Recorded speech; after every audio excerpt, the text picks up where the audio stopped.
This podcast is brought to you by Flipper, the number one marketplace to buy and sell online businesses and startups. So if you own or run your own online business, have you considered selling your site, your store, your tech, or your app? Well, with world-class combined matching technology, dedicated brokers, and end-to-end services, all at the most efficient price, Flipper makes selling your online business simple. So to get a free valuation, simply visit flipper.com/techtalks. Each month, thousands of online business owners exit with Flipper. Again, to learn more, visit flipper.com/techtalks. That's FLIPPA, flipper.com/techtalks. Welcome back to the Tech Talks Daily Podcast. Now, I recently read a Cybersecurity Census report by Keeper Security that revealed a lack of preparedness against rising cyber attacks, especially amongst UK businesses. And some of the key standout stats in that report for me were almost 1 in 5, 17% of UK businesses are subject to approximately 2 cyber attacks every single working day.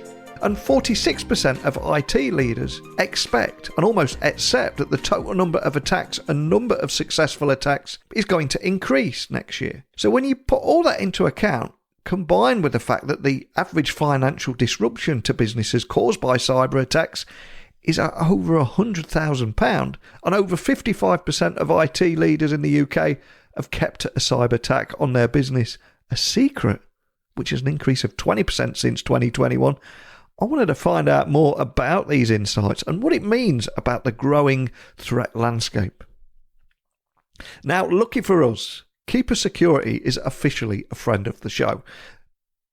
Their CEO and co-founder, Darren Guccione, has been on the podcast several times, and I've worked with him in the past. So I invited him to come back on the podcast and talk about some of the insights in that report, and also about how the rise of hybrid working could be opening up organisations to more breaches, and also what tools and what solutions could be needed to successfully mitigate potential attacks. And thankfully, he said yes. So buckle up and hold on tight as I beam your ears all the way to Chicago, where Darren is going to join us on the podcast once again. So a massive warm welcome back to the show. We've spoke many times in the past, Darren, but for anybody listening and hearing about you for the first time, can you just remind everyone listening with a little about who you are and what you do? Sure. Well, my name's Darren Guccione. I'm the CEO and co-founder of Keeper Security. We're a cybersecurity software company headquartered in Chicago. We have 4 global offices covering EMEA, Asia Pacific, and 2 in the United States. So really exciting times for us. The company specializes in creating a cybersecurity software platform that really prevents the most common data breaches that cover really passwords, credentials, and secrets. And we protect everybody from an individual, a family, and an organization. It doesn't matter how large or small the organization is. We protect companies in the public and private sector as well, of all shapes and sizes and across every major industry sector. And we find ourselves at that time of the year where we start to reflect on everything that's happened this year, how those trends may impact next year. So just to set the scene for our conversation today, can you tell me a little bit more about why IT leaders in particular are expecting the number of successful cyber attacks to increase further? Because we all see it on our smartphones when we're doom scrolling down, and we see the number of attacks is constantly arising, but it's not slowing down, is it? No, in fact, it's radically increasing. You know, the UK business sector is really facing an onslaught of cyber attacks each year. And what people don't realize is that literally every few seconds, a business or an individual, I know we're focused on businesses, but a business or an individual is paying a ransom. So if you look at the average, you know, the average business really experiences now about 44 cyber attacks per year, which, you know, if you equate that, that's roughly 3 every month. So about 1 in 5 or 17% is subjected to more than 500 attacks per year. And that's roughly 2 attacks every day.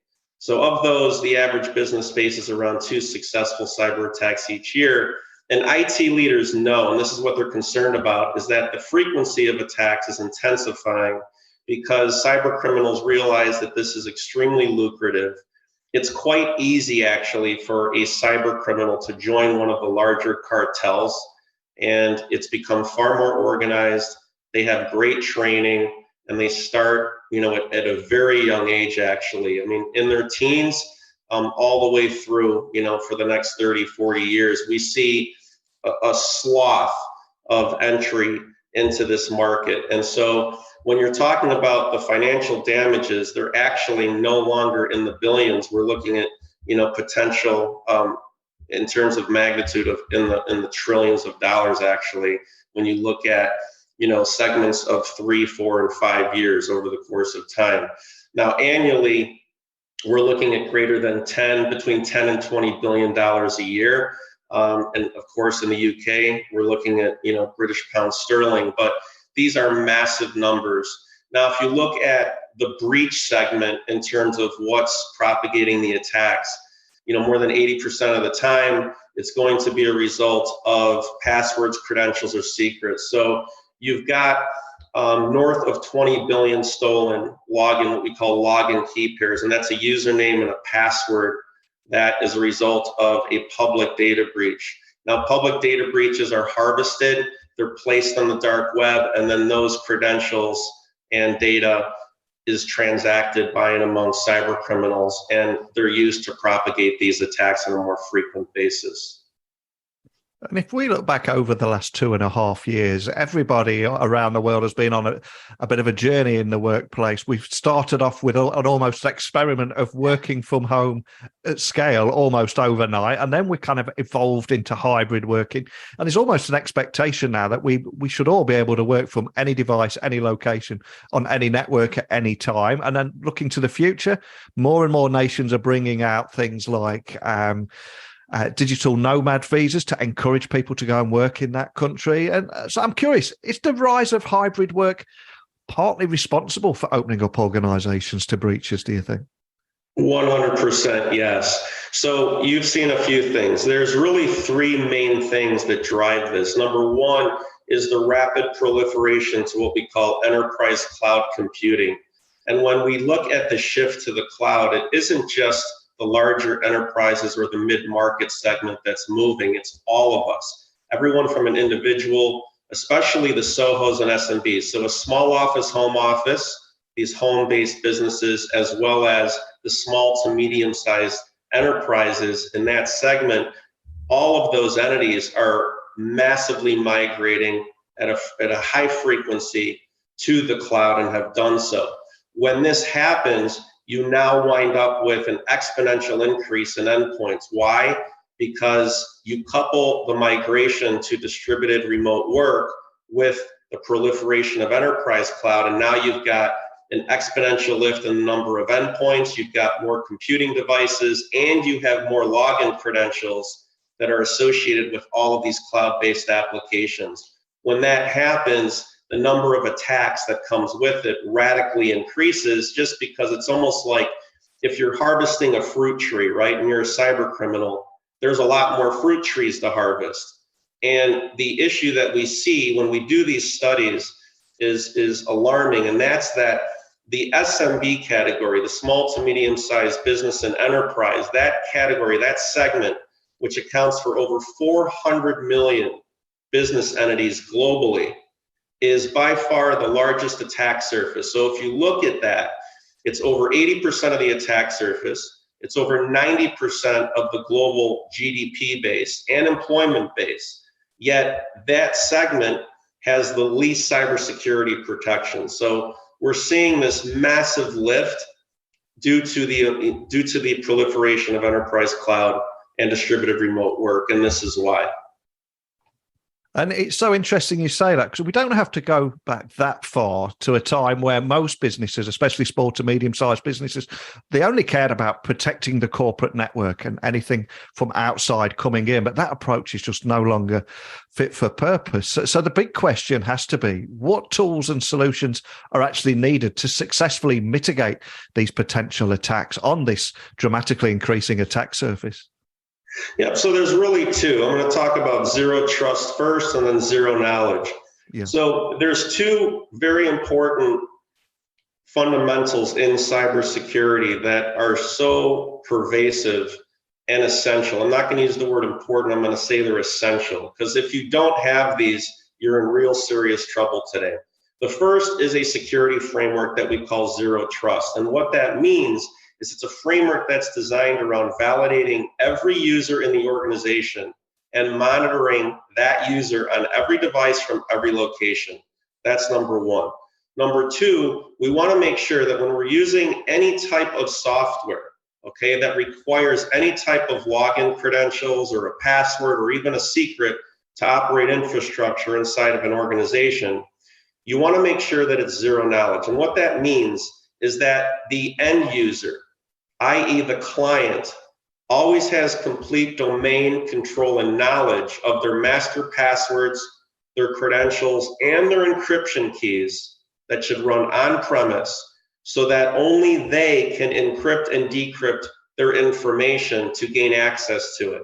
So in other words, zero knowledge is fundamentally important because you want to make sure that your security vendor or an unauthorized third party doesn't have access to your information. So those are the two core things that are really important, and it all starts with zero trust. And I'm curious, is there a lack of transparency, do you think, amongst IT leaders, especially when it comes to breaches? And why is this? And how does it impact organizations? I'm sure these are things you must get to see time and time again, right? Yeah, I think, look, despite budgetary commitments and a clear prioritization of cybersecurity from the C-suite, right, and the board, they admit that there's a lack of transparency in cyber incident reporting within the organizations. In fact, over half, roughly 55%, kept cyber attacks private. And this is important because what most of the public doesn't realize is that every few seconds, like I said earlier, someone's paying a ransom. And when they're not disclosed, you don't really know about it because, it's not necessarily about ignorance, it's about lack of education and awareness. And most frequently, unless you are required or compelled by law, either a local statute or federal law, to report an incident, most organizations won't want to do it, right? Number one, it's embarrassing. Number two, it could harm their reputation, their branding, and also create legal liability.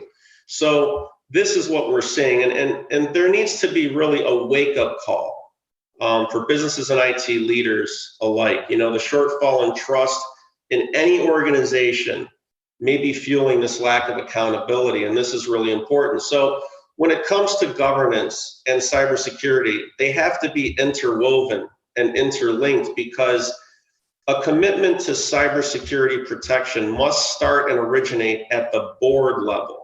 Right? And if you're a smaller organization, at the founder or founders level, it has to start there because cybersecurity protection isn't just about buying software, right, to close a gap. You build cybersecurity actually into your processes. You automate those processes with technology, and you start in that order. And here's an example of that. So if you have an organization that has a customer service department, you could wind up, without even the use of technology, you could be subject to a social engineering scheme where someone's able to spoof another user and trick one of your customer support representatives into divulging or disclosing login credentials for another account. And this is the problem, right? So we see account takeovers in the news with very large brands that have been subject to these types of attacks, and it's mainly because they did not build cybersecurity into the processes across every department and team in the organization before just going out and buying software. You need to do both. Yeah, and a lot of it is so much easier than a lot of people think. It's quite easy to go on LinkedIn, see who's the most active in organizations. Maybe they're at a tech conference, and then you can go to their website, get the email domain. A lot of things can be put together very, very quickly. And I'm curious, though, how is the conversation around zero trust evolving? So Because for many years, I think there's been a perception that, yes, that's what we need to do. That's where we need to be heading to. But it's too expensive. It's too complex. And I think that attitude is changing. But what are you seeing, and what are the core tech capabilities that are required in order to establish that utopia of a zero trust environment? And are there any architecture challenges or myths that might be standing in the way? Yeah, so zero trust, there's something that's really important to say right up front. Yep. Zero trust, just like cybersecurity, is not a silver bullet, meaning you can't just buy one software or do one particular thing and say, okay, we're completely zero trust compliant across the entire organization. So if you look at technology and the workflows and the threat environment, they're constantly shifting and changing. So will your zero trust architecture. So that has to be amorphous. The mindset of zero trust is about making sure that the right users at the right locations and the right devices access the right systems. What does this mean? This means that you don't want somebody coming in to impersonate someone else, and you don't want someone coming in on an unauthorized basis and having cross-collateral attack capability, right? Where they can move horizontally or laterally across your organization. And one of the biggest challenges to implementing zero trust is really knowing where to start. Because when I speak to business leaders, most of the time they're just like, okay, I hear this term zero trust, where do I start, right? And the other thing that you'll notice is that there's really no universal implementation standard yet. There's no list that says, okay, here's where you need to start. The reason that's the case is because every business is set up differently. A service business will be handled differently than a product manufacturing business, or a utility company, or medical devices business, or someone in the healthcare industry. You just have to take a look at how things are structured. Now, if you refer back to our 2022 UK Cybersecurity Census report, we found that 33% of IT leaders plan to invest in zero trust in the coming year, which is good because that trend is increasing. It's still not enough, but at least it's increasing. There are clear gaps when it comes to understanding the concepts and implementation among both IT teams and the wider businesses. And when asked about zero trust and zero knowledge in relation to cyber, 49% said they fully understood the concepts, and 29% said they understood it, but the rest of their organization didn't.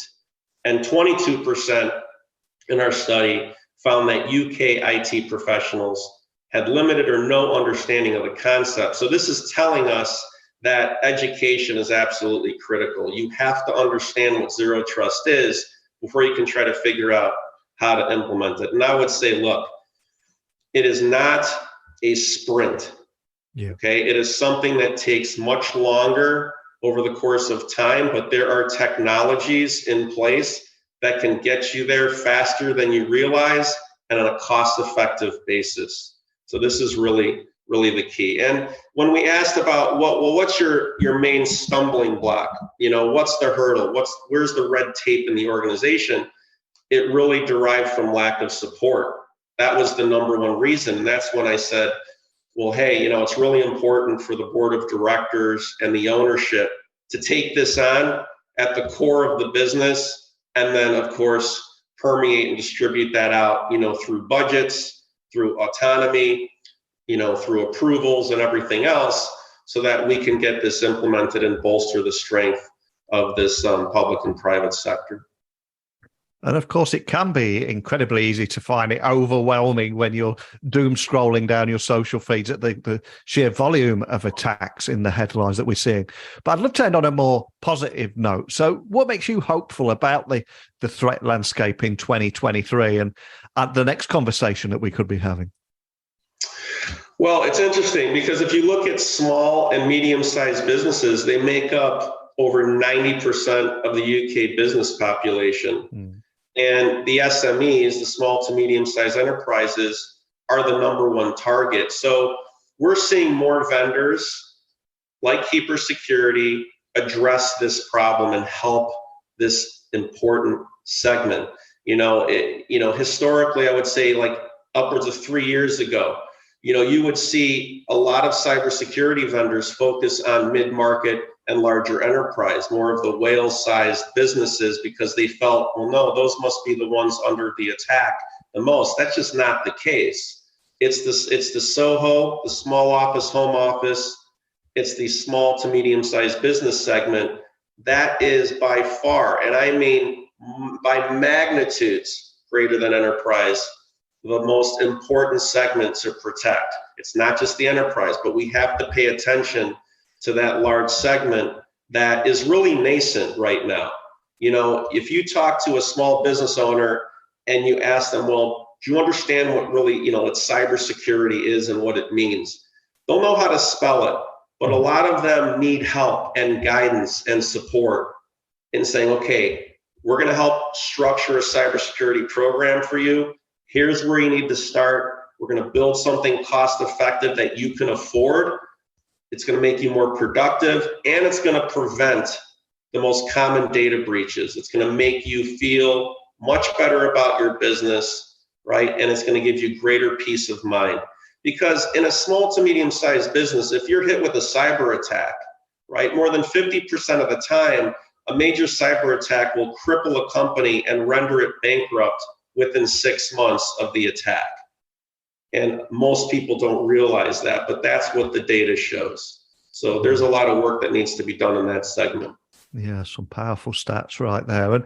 And what about yourself and Keeper Security? What's your big focus going to be next year? Is there anything you can share around that? Sure. So right now, we just opened new data centers in Japan and Canada. We have become a global business. We sell our software in over 150 countries now. It's published in 21 languages. Before it was 120 countries. Last time I looked, it's now just north of 150. We are focused on building out EMEA, Asia Pacific, Canada, of course, and we're seeing really strong growth across our identity and access management products in all major B2B go-to-market segments, covering really every size business. We've spent a lot of time and investment in the public sector space. So we just, a few months ago, achieved FedRAMP authorization in the United States. And we are, really just fully committed into being the absolute best solution to prevent those cyber attacks and breaches in the public sector domain. And that's just not for the United States. That's for the UK. That's for every organization in any country that needs our support. We will be there for you to protect you. So that's really important for us for 2023. And really excited. We've got some great things that we'll be announcing in the first quarter. I'm going to keep that close to the vest at this time. But super exciting times with the product roadmap and the expansion of the business. Well, it's been an absolute pleasure having you back on. Sounds like we need to get you back on next year to find out a little more information on a few of the teasers that you left us with there. But before I let you go, we've got a bit of a tradition on the podcast. As you know, it's now time to ask you to leave everyone listening with either a song choice that we can add to our Spotify playlist or a book that we can add to our Amazon wish list. All I'm going to ask is, what are you going to leave us with? And is there a reason or story behind that choice? Yeah, no, so I would say that, look, I've been a lead singer of a rock band since I was in the 7th grade. And my band from college, we were a cover band called Yuppie Hippie. And my favorite song by far is by Led Zeppelin. It's my favorite band of all time. The song is called Immigrant Song. And it was the first Led Zeppelin song that I learned how to sing in my band. And I love the song because it has tremendous power. It's got dynamic range. It has a strong underlying meaning. And the meaning for me is about, being an entrepreneur where you have to go where there is no path and leave a trail. And through that journey, it's all about being relentless, fearless, and just persistent and positive as you carve your way through the world and do something special for people. So that's really why I love that song, and I hope people listen to it on Spotify because it's amazing. Yeah, it really is a killer tune that you've left us with there. And for everybody listening that just wants to find out more information about anything we talked about today, you did reference a report as well.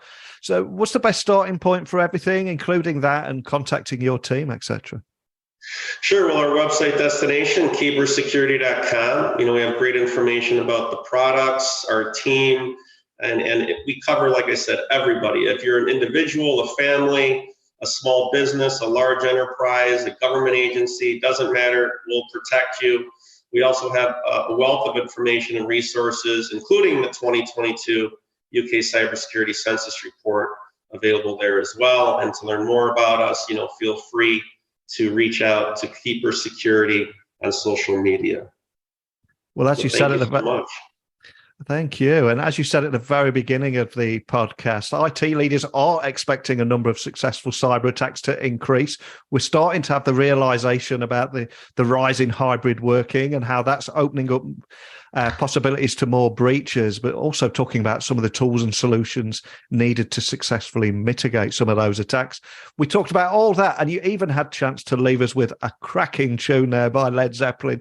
I'm going to go rock out to that now, but before I do, just a big thank you for coming back on the podcast today. Well, thank you, and you're always welcome, by the way. It's nice talking to you again. Thank you. It's always a pleasure to have Darren on the podcast, and my only regret from today's conversation is I didn't get to meet him in person at a recent event that I was attending in Chicago. We were unable to make it work in person, mainly down to myself and the heavy work schedule I had in Chicago, but when he was telling me about cheddar and caramel Chicago mixed popcorn combined with juicy steaks and deep pan pizzas, I think we have a little unfinished business to do there. We'll sample some Chicago culinary delights along the way. But in more serious matters, what did those stats that we mentioned in today's podcast mean to you? Any surprises in there? How are you preparing for that increase in the threat landscape in 2023?